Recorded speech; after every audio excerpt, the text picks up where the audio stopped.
This episode is brought to you by Shopify. Upgrade your business with Shopify, home of the #1 checkout on the planet. Shop Pay boosts conversions up to 50%, meaning fewer carts going abandoned and more sales going cha-ching. So if you're into growing your business, get a commerce platform that's ready to sell wherever your customers are. Visit shopify.com to upgrade your selling today. Welcome to True Spies, the podcast that takes you deep inside the greatest secret missions of all time. Suddenly, out of the darkness appeared Bin Laden. You'll meet the people who live life undercover. What do they know? What are their skills? And what would you do in their position? Vengeance felt good. Seeing these people pay for what they'd done felt righteous. True Spies from Spyscape Studios, wherever you get your podcasts.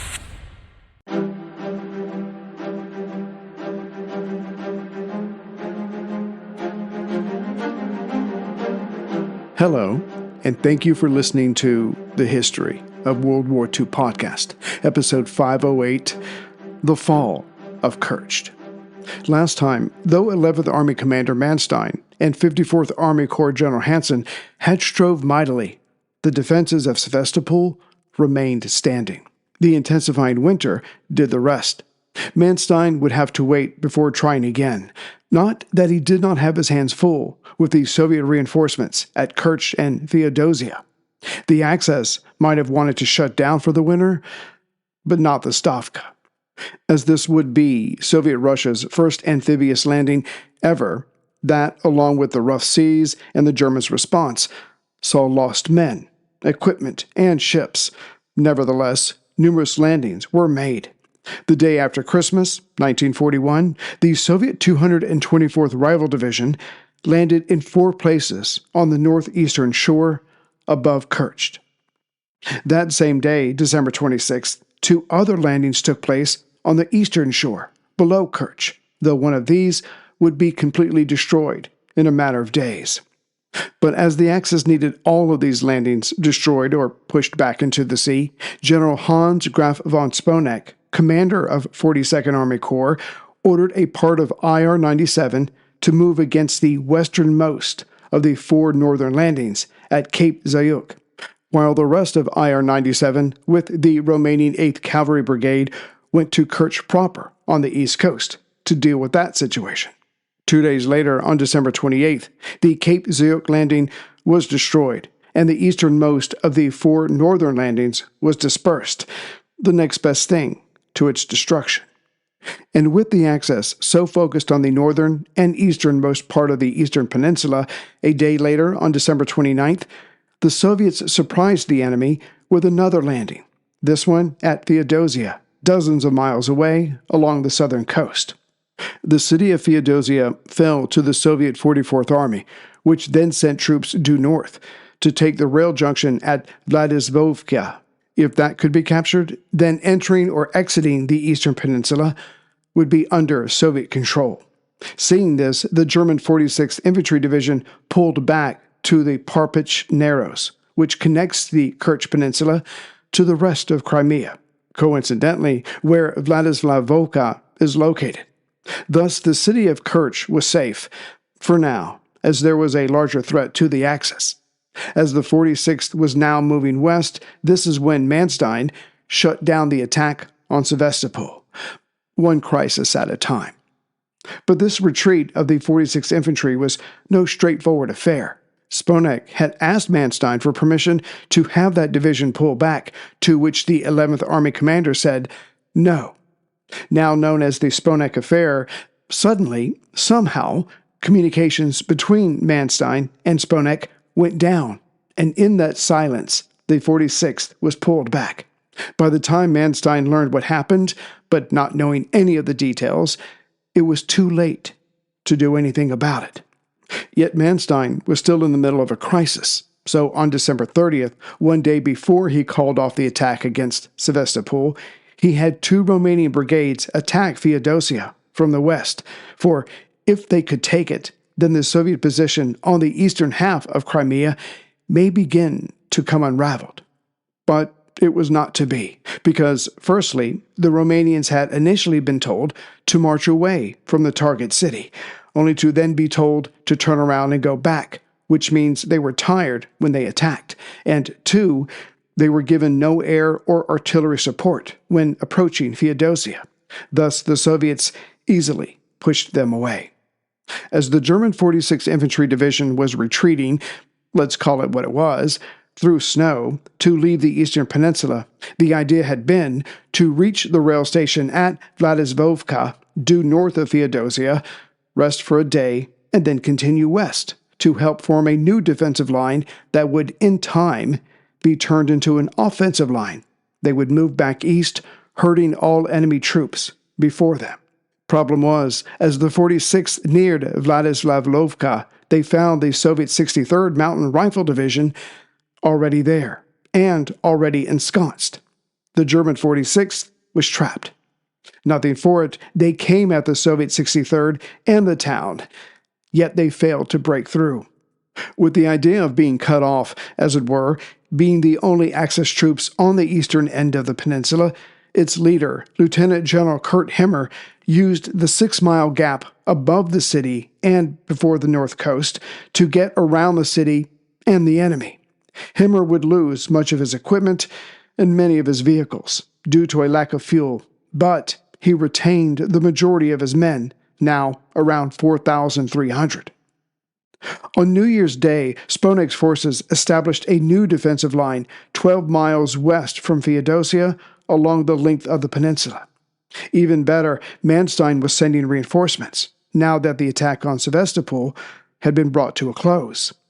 But thinking that they now had the initiative and taking a page from the Germans' handbook, Soviet infantry, supported by a few dozen light tanks, made for the 42nd Army Corps' command post at Ismail Tariq, to the northwest of Władysławka. If a hole could be punched in the new German defensive line to gain access to Himmer's command post, the entire defensive posture here may unravel. Yet exemplifying the fighting to come, German artillery, specifically Panzerjäger Abteilung 173, would quickly knock out 16 of the Soviet tanks, thus ending their supposed advantage. The reinforcements had arrived from attacking Sevastopol just in time. The Soviet 44th Army, which had high hopes, was disappointed. Also, the Soviet troops' momentum around Feodosia had also dissipated due to logistics and just poor local leadership. But not everything was going Sponek's way either. Actually, that's not true, for it turns out he was going. On New Year's Eve, Manstein relieved the commander of his position. The charge was disobedience and retreating without orders, something that much of Army Group Center was and would be guilty of, certainly early on during Stalin's early December counterattacks. And sensing this tide of disobedience, Berlin decided to make an example of Sponek. Within 3 weeks, he was court-martialed. The sentence was death, but it would be commuted to 6 years imprisonment. 46th Infantry Division's new commander was General Field Marshal Walter von Reichenau, and his first act was to punish the whole of his new division by declaring decorations and promotions are all in abeyance until countermanded. The men of the 46th just had a fire lit under them, which did nothing to stop the now open city of Kerch to be retaken by the Soviets on December 31st by the 302nd Mountain Division. They came from the south. The rest of the eastern end of the Kerch Peninsula was retaken by January 1st by the rebuilt 51st Army. Thus was Sevastopol saved, for now, but it cost the Russians. So far, this fighting from the amphibious landings to now had seen a loss for the Soviets of almost 42,000 men, of which 32,000 were killed or now prisoners, and another 9,000 were wounded. Welcome to True Spies, the podcast that takes you deep inside the greatest secret missions of all time. Suddenly out of the darkness appeared Bin Laden. You'll meet the people who live life undercover. What do they know? What are their skills? And what would you do in their position? Vengeance felt good. Seeing these people pay for what they'd done felt righteous. True Spies from Spyscape Studios, wherever you get your podcasts. By January 12th, there was a stalemate along no man's land between the Soviet 44th Army and the German 42nd Army Corps. But as the days went by, Manstein was sending the 42nd Corps reinforcements from those who had been attacking Sevastopol. Their job now was to keep the Soviet 51st Army from coming any further west. As for the Soviets, they had lost the opportunity to crush the 11th Army, or at least keep it pushing west. On January 13th, Manstein ordered Major General Maximilian Freder-Pico and his 30th Corps to retake Feodosia and hit the Soviet 44th Army. He, Freder-Pico, would be assisted by a souped-up air arm led by General Robert von Green. This German planning and sufficient allocation of resources was met by the Soviets, with overestimations and a lack of prudence. The amphibious landing around Kerch had taken place because Stalin believed that the German 11th Army was overextended. That may be true to a degree, but he was about to learn another lesson. If that weren't enough, Lieutenant General Dmitry Kozlov's forces, in overall command, now designated the Caucasus Front, was not overly worried by Reichenau's forces along the German defensive line, as again they were deemed too weak to launch their own attack. Thus, the two Soviet divisions facing them were not ordered to dig in, but merely to be observant. But as an officer of the Roman general Quintus Sertorius yelled at Pompey, at the time he was called Kid Butcher, not the Great, "Hold on a minute, my commander is about to show you how it's done." If one may be sidetracked for a moment, when Gaius Marius, one of Rome's greatest generals, and his one-time protege, Lucius Cornelius Sulla, both married into Julius Caesar's larger family, faced off against each other in yet another Roman civil war, one Quintus Sertorius chose Marius' side, and he fought in Spain. After Marius' death, Quintus had had enough, and he just kept most of Spain for himself. Then the Senate would send a very young Gnaeus Pompeius, self-styled Magnus, to take him down. At the time, Pompey was more willing than able, much like the Soviets, who were being told that the Germans lacked for things, yet one of those things was certainly not tactical brilliance. Back to the story. Lieutenant General Kozlov, again not giving the enemy the respect they had earned, on January 16th, put ashore a diversionary force along the southern coast, a few miles from Feodosia, but behind the German and Romanian line. This was at the town of Sudak. This 226-man force quickly chased the nearest Romanians away, but Manstein recognized this attempt for what it was, a diversion. He sent only one Panzerjäger company to keep a wary eye. While this Panzerjäger company watched, the Luftwaffe and the company's artillery began harassing the small enemy force. These men did not have their own artillery to fight back. But then Kozlov sent more men to Sudak between January 24th and the 26th, now numbering about 2,400 men. This was worth the Germans' attention, so the 30th Corps sent more men, this time to actively fight this incursion. But by the 28th, it was over. 2,000 Soviet troops were now dead, another 876 were taken prisoner, but they were executed. The rest ran and joined the partisans. Now the Romanians returned to mop up. Taking another piece of the Soviet defense, on a ridge just 9 miles or 15 kilometers west of Feodosia sat this part of the Soviets' line. On January 15th, after a short artillery attack, HE-111 medium bombers and Ju-87 dive bombers hit the ridge and kept hitting it. Then they found the headquarters of the 44th Army. That was quickly destroyed, and its commander, Major General Alexander Kanaev, was wounded. The defenders here were now in a panic, as they had no one to tell them what to do. Then the Germans attacked proper, coming in with Oberst Lieutenant Otto Hitzfeld's infantry regiment 213. along with 2 battalions of the 46th Infantry Division, all supported by 3 Stug 3 guns. By sunset, the ridge belonged to the Axis. To the north, what was supposed to be a diversionary attack by 46th Infantry Division and the Romanian 8th Cavalry Brigade against the Soviet 51st Army turned into a lopsided affair. The Germans, they lost 500 men for their pains, but the 51st Army lost an entire division, thanks to air and artillery attacks. The Axis attacked again the next day, January 16th, and had an equally impressive day, but due more to Soviet mistakes than German ferocity.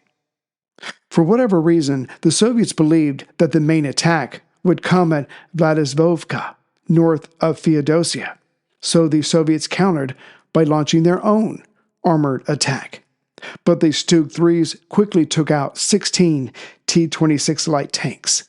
Meanwhile, the Russian defenses at Feodosia were bombed all day long. January 17th would see the end of Soviet control of Feodosia, and it simply came down to the Germans perfectly using air attacks, artillery attacks, and machine gun units together to never give the defenders a breather. To be sure, the Soviets fought bravely out in the streets, but they were outmatched and outgunned. Near the afternoon, it was decided to evacuate the Soviet 236th Rifle Division, but even this retreat failed. Some 5,300 Soviet troops were captured. On January 19th, the northern, or Soviet right flank, was attacked and equally fell apart. This allowed the Germans to push the Soviets' entire line back a bit, and it was an ugly affair. But when the Soviets were at the Eastern Peninsula's narrowest point, they dug in, as did the Germans. When January ended, the Soviets had lost just over 115,000 men, 85 tanks, and 177 guns. Their mistake? Their relatively slow advance west when first landing. Fingers were pointed, officers were arrested, but either way, the Axis had now stabilized what had been a potential disaster. What followed displayed the best and worst of Stalin's Russia. Before February was out, as both lines of men simply stared at each other, Soviet engineers built an ice road over the frozen Kerch Strait. Coming across it would be 9 rifle divisions, almost 24,000 horses, 6,500 vehicles, 1,195 guns, 125 anti-tank guns, 194 tanks, including T-34s and 36 KV-1s, and finally, 200 aircraft. But it's what did not come over that mattered, namely, enough food and fuel. Besides which, General Kozlov had never commanded anything above a regiment, and his staff had even less experience. So when the 51st Army came at the enemy at 6:30 a.m. on February 27th, their attack began with artillery, which is when their problems started. The Germans replied in kind, but the Russians had no counter-battery capabilities. The Red soldiers were out in the open. Open, that is, to German artillery and constant air attacks. Their tanks sank in the mud, as it was an unusually warm, late winter. To be sure, their first day saw limited successes, but that was mostly due to sheer numbers and the Romanians not living up to German expectations.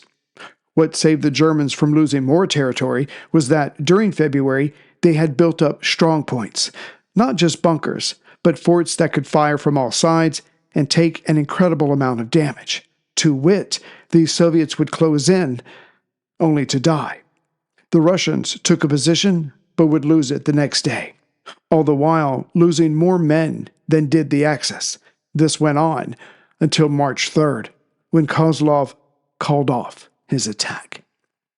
I'm Dr. Samuel Hume, and I'm here to tell you about my new podcast, Winds of Change. Winds of Change is the story of how the sun set on the British Empire. This first season is on British India, and in these weekly episodes, we'll cover the whole history through to the final days of the Raj in 1947. If you love learning about the past and discovering why the world is the way it is, then listen to Winds of Change. You can listen to Winds of Change on Apple Podcasts, Spotify, and everywhere you find great podcasts. Kozlov wrote up a list of excuses, but Stalin only replied with, "You will attack again in 10 days' time." Then the Soviet Premier sent more tanks and hundreds of planes, but most of these were obsolete, whereas the Germans simply planned for massive enemy charges. Numbers can do much, but not if they're planned for, like 2,000 anti-tank Teller mines capable of blowing off the tracks of the heaviest tanks, and concentrated groupings of assault guns capable of taking out hundreds of lives in seconds. Kozlov attacked again on March 13th at 9 a.m.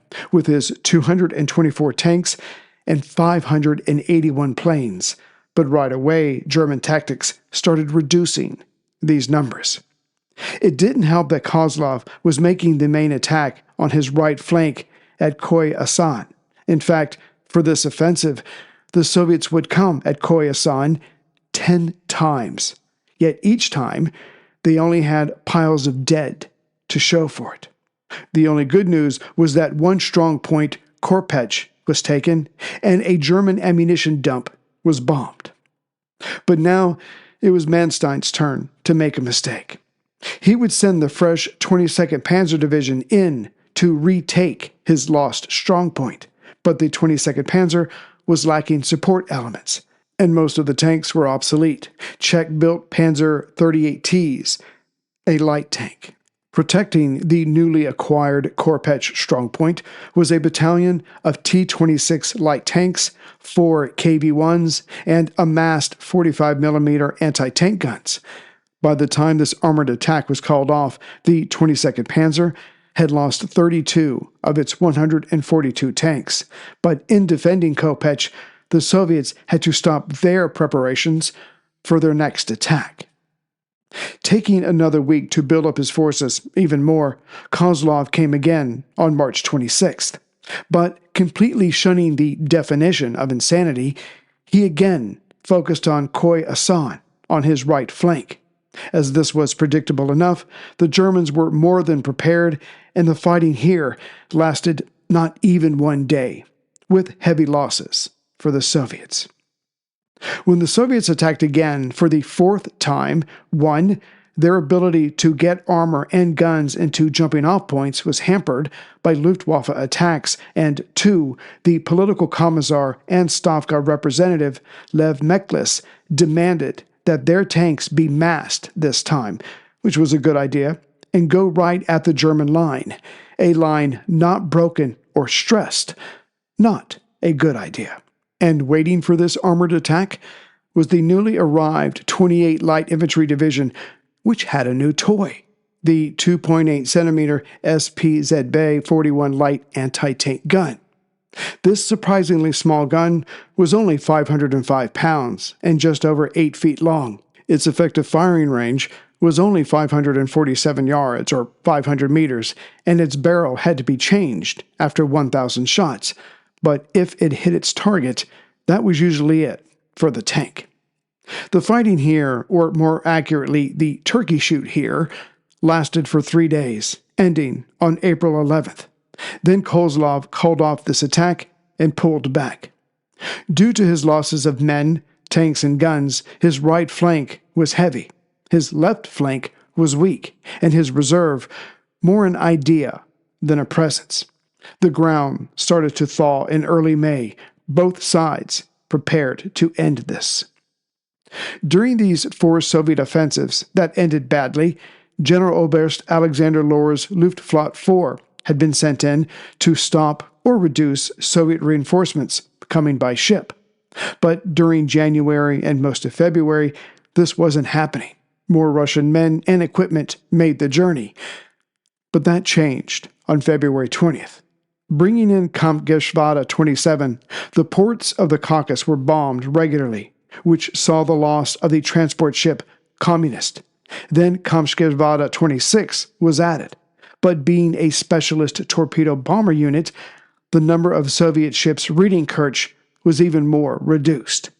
A steamer was lost, an oil tanker had to turn back, and other ships, including enemy submarines, were sunk, which explains why those Soviet tanks and trucks had no fuel or not enough ammunition.